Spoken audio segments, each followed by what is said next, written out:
WC welcome. Tugas web.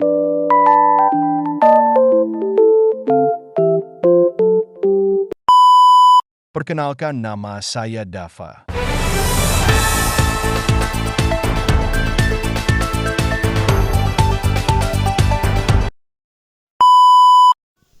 Dasar-dasar CSS seperti background, margin, padding, font.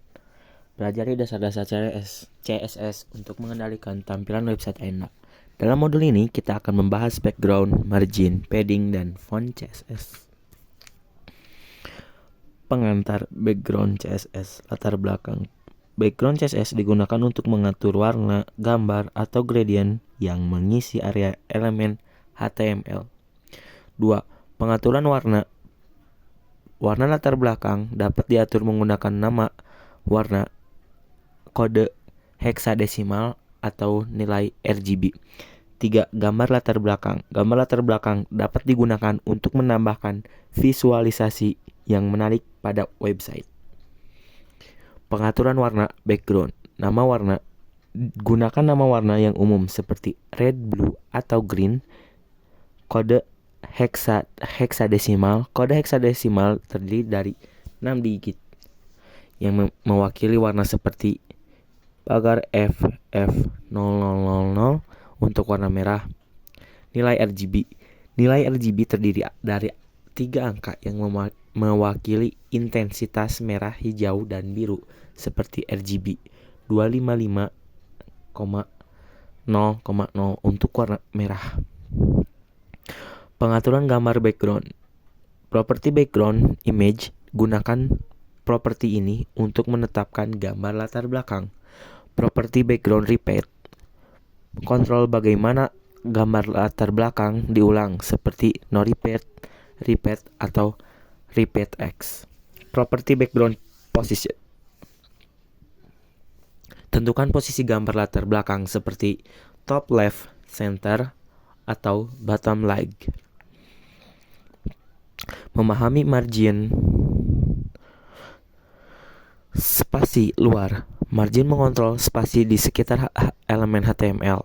Pengaturan margin. Margin dapat diatur dengan menggunakan properti margin dan margin top, margin right, margin bottom, dan margin left. Nilai margin. Nilai margin dapat berupa angka, persentase, atau kata kunci seperti auto.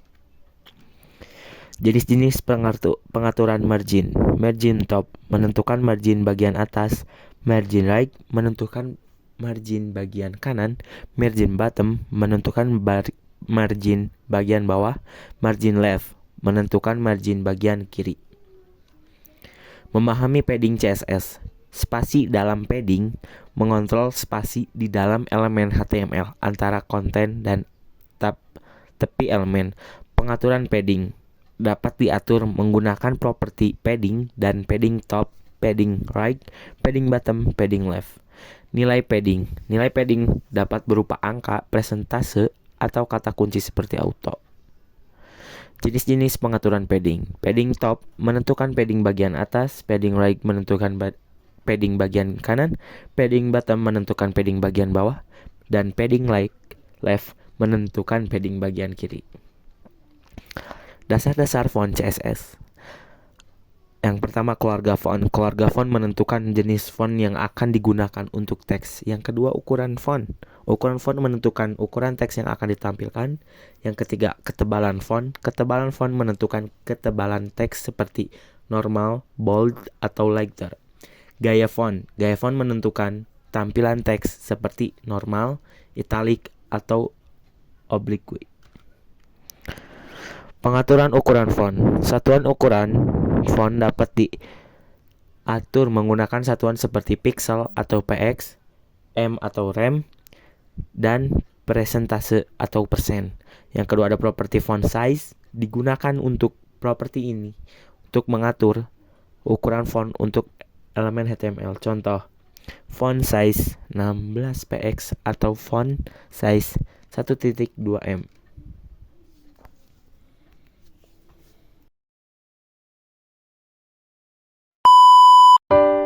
Thanks for watching.